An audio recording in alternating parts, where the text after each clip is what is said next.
वंदे मातरम। साथियों, आजकल जो ऑनलाइन शिक्षण व्यवस्था है उसी के परिप्रेक्ष्य में अपना जो विषय चल रहा है,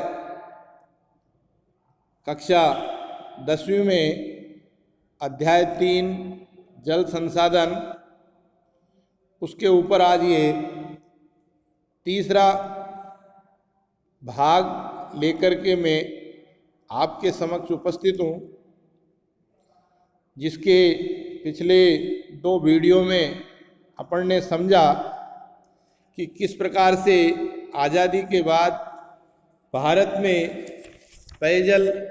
आपूर्ति की व्यवस्था एवं सिंचाई के साधन विकसित करने की दृष्टि से सरकार ने नदी घाटी परियोजनाओं को प्रारंभ किया, जिसके अंतर्गत अपन ने पिछले 2 वीडियो में भारत सरकार के द्वारा संचालित प्रमुख परियोजनाओं के बारे में समझा। आज उसी से आगे राजस्थान प्रदेश में बनी हुई ऐसी प्रमुख बहुउद्देशीय जल परियोजनाएं, इनका अलग अलग अपन अध्ययन करेंगे। राजस्थान प्रदेश की जो सबसे महत्वपूर्ण बहुउद्देशीय बांध परियोजना है,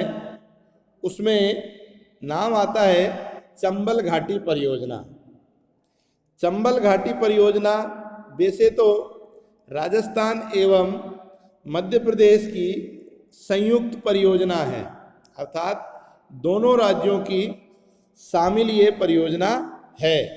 जिस पर आज़ादी के बाद 1953 में कार्य प्रारंभ हुआ और इसका उद्देश्य था नदी के प्रवाह को रोकने और भूमि का अपरदन और बाढ़ जैसी आपदाओं से होने वाली बचाव के लिए चंबल नदी पर बनने वाली परियोजना से था। इस परियोजना के अंतर्गत 3 चरणों में बांध बनाए गए, जिसके अंतर्गत प्रथम चरण में मध्य प्रदेश के मंदसौर जिले में एक गांधी सागर बांध बनाया गया और इस गांधी सागर बांध के साथ साथ इस बांध से एक लंबी नहर प्रणाली विकसित की गई, जिसके अंतर्गत उस क्षेत्र के बहुत सारे भूभाग को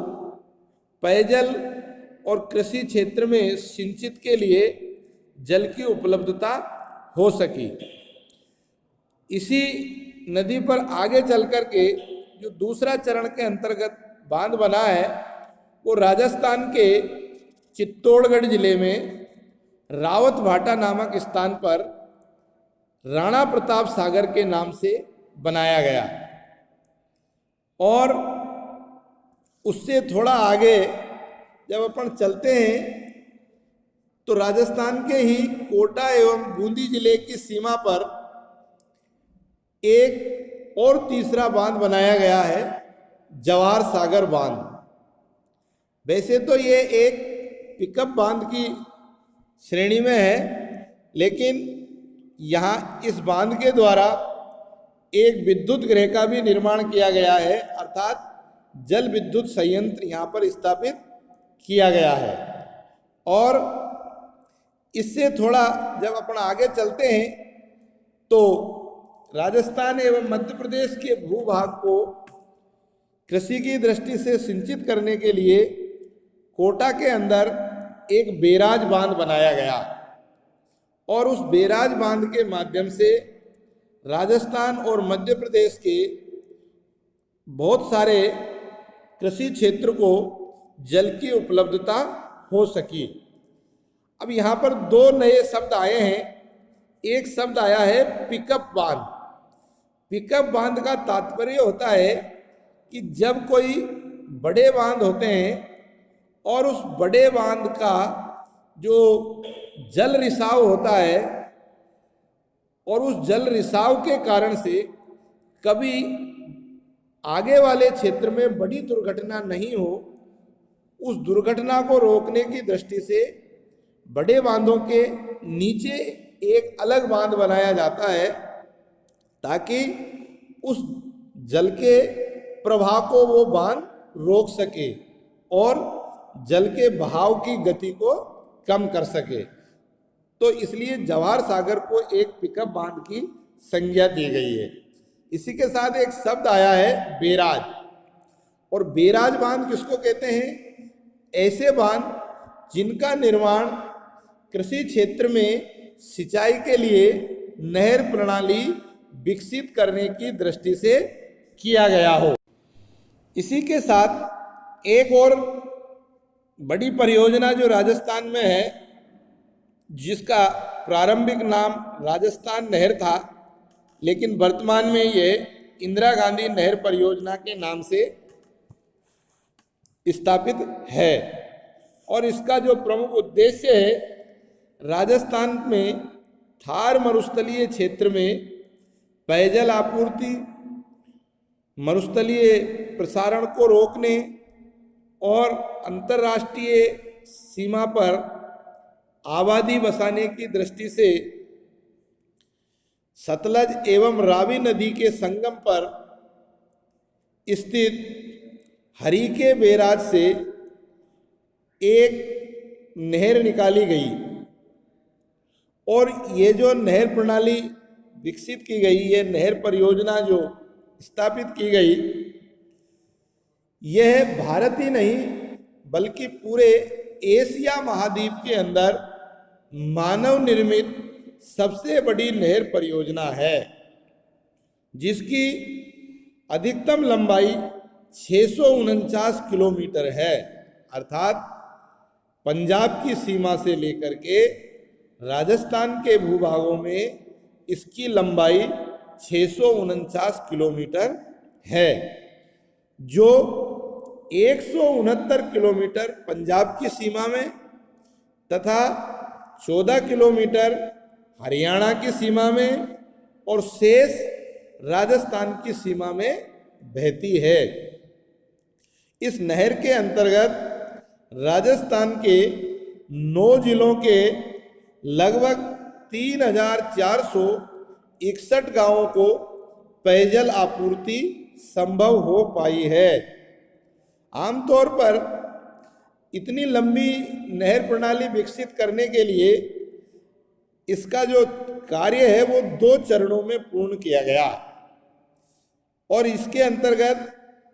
एक राजस्थान फीडर नहर बनाई गई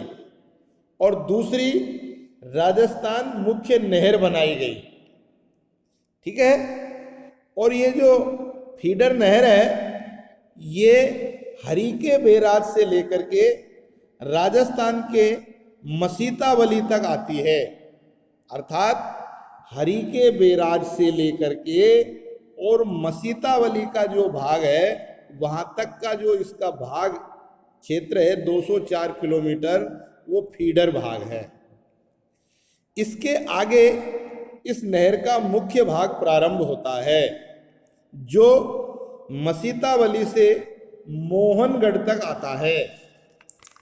जो मुख्य नहर की लंबाई 445 किलोमीटर है,